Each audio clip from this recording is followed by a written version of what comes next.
ಕನಕದಾಸರು ನೀಡಿದಂಥ ಒಂದು ಕೀರ್ತನೆ ತಲ್ಲಣಿಸಿದರು ಮನವೇ ಅನ್ನುವಂಥ ಒಂದು ಚಿಂತನೆ ಜೊತೆಯಲ್ಲಿ ಒಂದು ಸಾಮಾಜಿಕ ವಿಷಯನ ಪ್ರಾರಂಭ ಮಾಡಿಕೊಂಡು ಒಟ್ಟಾರೆ ಸಮಾಜದ ಅಭಿವೃದ್ಧಿಗೆ, ಮುಖ್ಯವಾಗಿ ಕುರುಬ ಸಮಾಜ ಇದ್ದರೂ ಸಹಿತ ಎಲ್ಲ ಹಿಂದುಳಿದ ವರ್ಗಗಳಿಗೆ ಒಂದು ಅಭಯ ನೀಡುವಂಥದ್ದು, ಅವರೊಂದು ಜೊತೆಯಲ್ಲಿ ತೆಗೆದುಕೊಂಡು ಹೋಗುವಂಥ ಒಂದು ಸಾಮಾಜಿಕ ಕ್ರಾಂತಿ ಮಾಡುವಂಥ ಒಂದು ದೊಡ್ಡ ವಿಷಯವನ್ನು ಪ್ರತಿ ಜಿಲ್ಲೆಯಲ್ಲಿ ಹಮ್ಮಿಕೊಂಡಿದ್ದಾರೆ. ಈಗಾಗಲೇ ಬೆಂಗಳೂರು ಮತ್ತು ದಾವಣಗೆರೆಯಲ್ಲಿ ಈ ಥರದ ಕಾರ್ಯಕ್ರಮ ಮಾಡಿದ್ದಾರೆ. ಈ ತಿಂಗಳ ಕೊನೆಯ ಶನಿವಾರ 27ನೇ ತಾರೀಕಿನಂದು ತುಮಕೂರಿನ ತುಮಕೂರು ಜಿಲ್ಲಾ ಕೇಂದ್ರ ಮಾಡಿಕೊಂಡು ತುಮಕೂರಿನ ಎಲ್ಲ ಜನರ ಸಹಯೋಗದೊಂದಿಗೆ ಈ ಕಾರ್ಯಕ್ರಮ ನಡೀತಾ ಇದೆ. ಇದು ನಿಜವಾಗಿಯೂ ಏನೋ ಒಂದು 14ನೇ ಶತಮಾನದಲ್ಲಿ ಸನಾತನ ಧಾರ್ಮಿಕ ವಿಚಾರಗಳಿಂದ ಜನರು ತಲ್ಲಣಗೊಂಡಿದ್ದರು. ಅಂಥ ಸಮಯದಲ್ಲಿ ಕನಕದಾಸರು ಒಂದು ಸಂದೇಶ ಕೊಟ್ಟರು, ತಲ್ಲಣಿಸಿದ್ರು ಮನವೇ, ಅದಕ್ಕೆ ಒಂದು ಅಭಯ. ಏನು ಅವರು ಮುಂದುವರೆದು ಹೇಳಿದ್ರು, ಈ ಪಶು ಪಕ್ಷಿಗಳಿಗೆ ಆಹಾರ ನೀಡಿದವರು ಯಾರು, ಹಾಗೆ ಬೆಟ್ಟದಲ್ಲಿರುವ ಮರಕ್ಕೆ ನೀರೇರಿದವರು ಯಾರು, ಇದು ಎಲ್ಲರನ್ನೂ ನಮ್ಮನ್ನು ಸಲುವಿಕೆ ದೇವರಿದ್ದಾನೆ ಅನ್ನುವಂಥ ಒಂದು ಭಾವನೆಯೊಂದಿಗೆ ಎಲ್ಲರನ್ನೂ ಜೊತೆ ತೆಗೆದುಕೊಂಡು ಹೋಗುವಂಥದ್ದು, ಎಲ್ಲರಿಗೆ ಸಮಾಧಾನ ಕೊಡುವಂಥ ಒಂದು ಸಂದೇಶವನ್ನು ಕೊಟ್ಟಿದ್ದರು. ಇಂದು ಅದೇ ಥರ ಪ್ರಕ್ಷುಬ್ಧ ವಾತಾವರಣ ಎಲ್ಲ ಕಡೆ ಇದೆ. ಅದಕ್ಕಾಗಿ ಎಲ್ಲರಿಗೂ ನಾವು ನಮ್ಮ ಜನರ ಜೊತೆ ಈ ಎಲ್ಲ ಹಿಂದುಳಿದ ವರ್ಗದವ್ರಿರ್ಬೋದು, ನಿರಾಶ್ರಿತರಿರ್ಬೋದು, ಆಶ್ರಯದಾತರು ಇಲ್ಲದಂಥವ್ರು ಇರ್ಬೋದು, ಅವರೆಲ್ಲರಿಗೂ ನಾವು ಒಟ್ಟಾರೆ ತೆಗೆದುಕೊಂಡು ಹೋಗುವಂಥ ಒಂದು ಸಂದೇಶ ನೀಡಲಿಕ್ಕೆ, ಆ ವಾತಾವರಣ ನಿರ್ಮಾಣ ಮಾಡಲಿಕ್ಕೆ ಸ್ವಾಮಿಗಳು ಅಲ್ಲದೆ ಚಿಂತಕರು ಈ ಸಾಮಾಜಿಕ ಚಿಂತಕರನ್ನು ಸಹಿತ ತೆಗೆದುಕೊಂಡು ಅದಕ್ಕೆ ಅಮನ್ಮಟ್ಟಿ ಅಂತವರು, ಮಹಾತ್ಮ ಗಾಂಧಿಯವರ ವಿಚಾರಗಳು ಪ್ರಚಲಿತ ಸಮಾಜದಲ್ಲಿ ಎಷ್ಟು ವಾಸ್ತವ ಅನ್ನುವಂಥ ವಿಷಯ ಹೇಳುವಂಥದ್ದು, ಹಾಗೆ ಕನಕದಾಸರ ಕೀರ್ತನೆಗಳು ಅನೇಕ ಹರಿದಾಸರಲ್ಲಿ ಯಾವ ರೀತಿ ವಿಶಿಷ್ಟ ಹರಿದಾಸರು ಅನ್ನುವಂಥ ವಿಷಯಗಳನ್ನು ಮಂಡನೆ ಮಾಡ್ತಾ ಇದ್ದಾರೆ. ಹಾಗೆ ಡಾಕ್ಟರ್ ಜಿ ಪರಮೇಶ್ವರ್ ಅವರು ಸಹಿತ ಇದರ ಉದ್ಘಾಟನೆ ಮಾಡಿ ತರಬೇತಿ ಕೇಂದ್ರ ಉದ್ಘಾಟನೆ ಮಾಡ್ತಾ ಇದ್ದಾರೆ. ಇದರ ಜೊತೆಯಲ್ಲಿ ಶ್ರೀದೇವಿ ವಿದ್ಯಾಸಂಸ್ಥೆಯವರು ಕಳೆದ ಕೆಲವು ವರ್ಷಗಳಿಂದ ಸಮಾಜದ ಕೆಲವು ವಿದ್ಯಾರ್ಥಿಗಳಿಗೆ ಉತ್ತಮ ಶೈಕ್ಷಣಿಕ ಅರ್ಹತೆ ಇರುವಂಥ ಮಕ್ಕಳಿಗೆ ಫ್ರೀ ಎಜುಕೇಷನ್ ಕೊಡುವಂಥದ್ದು ಶ್ರೀದೇವಿ ಚಾರಿಟಬಲ್ ಟ್ರಸ್ಟ್ ಮಾಡ್ತಾ ಬಂದಿದೆ. ನಮ್ಮಲ್ಲಿ ಸುಮಾರು ಒಂದು 11 ಥರ ಶಿಕ್ಷಣ ಕೊಡ್ತಾ ಇದ್ದೇವೆ. ಅದು MBBS ಇರ್ಬೋದು, ಎಂಜಿನಿಯರಿಂಗ್ ಇರ್ಬೋದು, ಪಾಲಿಟೆಕ್ನಿಕ್ಸ್ ಇರ್ಬೋದು, ನರ್ಸಿಂಗು, ಫಾರ್ಮಸಿ, ಈ ರೀತಿ 11 ವಿಭಾಗಗಳಲ್ಲಿ ಪ್ರತಿ ವಿಭಾಗದಲ್ಲಿ ಒಂದು ಹುಡುಗ ಒಂದು ಹುಡುಗಿಗೆ ಮೊದಲನೇ ಸಲ ಸೇರಿದ ನಂತರ ಮುಂದಿನ ಶಿಕ್ಷಣ ಫ್ರೀ ಮಾಡುವಂಥದ್ದು, ಅದರ ಎಲ್ಲ ಫೀಸನ್ನು ಶ್ರೀದೇವಿ ಚಾರಿಟಬಲ್ ಟ್ರಸ್ಟು ವಹಿಸ್ತಾ ಇದೆ. ಅದು ಸುಮಾರು ಒಂದು 22 ಜನ ಪ್ರತಿ ವರ್ಷ ನಾವು ಕೊಡ್ತಾ ಇದ್ದೇವೆ.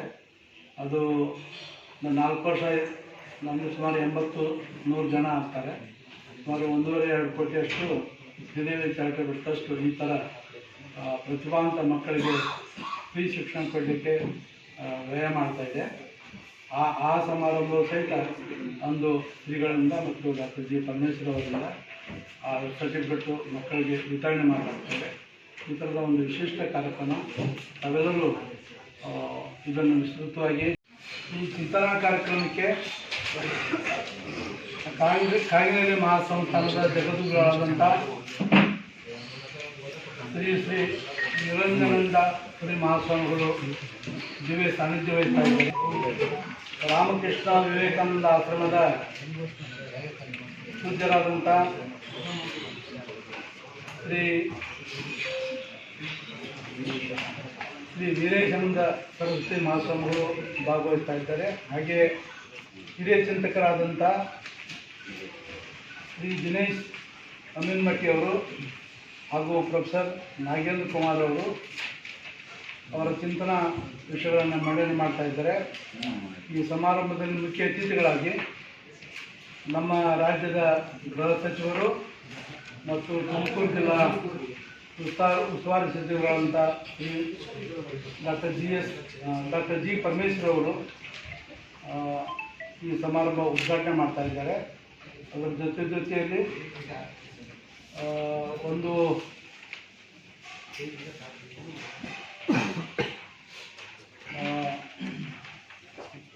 ಉದ್ಯೋಗಶ್ರೀ ತರಬೇತಿ ಮತ್ತು ಉದ್ಯೋಗ ಮಾಹಿತಿ ಕೇಂದ್ರದ ಚಾಲನೆಯನ್ನು ಮಾಡ್ತಾ ಇದ್ದಾರೆ.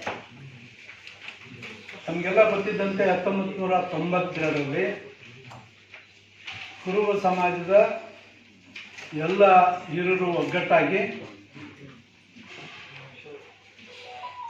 ಬೇರೆ ಬೇರೆ ಸಮುದಾಯಗಳ ಮಠಗಳಿರುವಂತೆ ಒಟ್ಟಾರೆ ಹಿಂದುಳಿದ ವರ್ಗಗಳ ಪ್ರಗತಿಗಾಗಿ ಮುಖ್ಯವಾಗಿ ಕುರುಬ ಸಮಾಜದ ವತಿಯಿಂದ ಒಂದು ಮಠ ಸ್ಥಾಪನೆ ಮಾಡಬೇಕನ್ನೋ ಸದುದ್ದೇಶದಿಂದ ಸಮಾಜದ ಎಲ್ಲ ಹಿರಿಯರು, ಅವರು ಸಮಾಜದ ಹಿರಿಯರು, ಸಮಾಜದ ಚಿಂತಕರು, ರಾಜಕೀಯ ಮುಖಂಡರು ಎಲ್ಲರೂ ಒಟ್ಟಾರೆಯಾಗಿ 1992ರಲ್ಲಿ ಕಾಗಿನೆಲೆಯಲ್ಲಿ ಶ್ರೀ ಬೀರೇಶಾನಂದ ತಾರಕಾನಂದ ಮಹಾಸ್ವಾಮಿಗಳನ್ನು ಮೊದಲು ಪಟ್ಟಾಭಿಷೇಕ ಮಾಡಿ ಅಂದಿನ ಸಮಾರಂಭದಲ್ಲಿ ಸುಮಾರು 10 ಲಕ್ಷದಷ್ಟು ಜನ ಸೇರಿ ಒಂದು ವಿಜೃಂಭಣೆಯನ್ನು ಕಾರ್ಯಕ್ರಮ ಮಾಡಿದರು. ಅಂದಿನಿಂದ ಇಂದಿನವರೆಗೆ ಮಠ ಬಹಳಷ್ಟು ಉತ್ತಮವಾದ ಕಾರ್ಯಕ್ರಮ ಮಾಡ್ತಾ ಬಂದಿದೆ. ಮುಖ್ಯವಾಗಿ 4 ರೆವಿನ್ಯೂ ವಿಭಾಗಗಳಲ್ಲಿ, ರಾಜ್ಯದ 4 ರೆವಿನ್ಯೂ ವಿಭಾಗಗಳಲ್ಲಿ 4 ಮಠಗಳನ್ನು ಪ್ರಾರಂಭ ಮಾಡಿ ಅಲ್ಲಿ ಸ್ವಾಮಿಗಳನ್ನು ನೇಮಕ ಮಾಡಿ ಭಾಳಷ್ಟು ಸಾಮಾಜಿಕ ಸಾಂಸ್ಕೃತಿಕ ಕೆಲಸಗಳನ್ನು ಮಾಡ್ತಾಯಿದೆ, ಧಾರ್ಮಿಕ ಕೆಲಸಗಳನ್ನು ಮಾಡ್ತಾಯಿದೆ. ಅದು ಮುಖ್ಯವಾಗಿ ಕಾಗಿನೆಲೆಯನ್ನು ಕೇಂದ್ರ ಸ್ಥಾನ ಮಾಡಿಕೊಂಡು ಅಲ್ಲಿ ಜಗದ್ಗುರುಗಳ ಇದ್ದು, ಹಾಗೆ ಬೆಂಗಳೂರು ಭಾಗದಲ್ಲಿ ಈಶ್ವರಾನಂದ ಮಹಾಸ್ವಾಮಿಗಳು,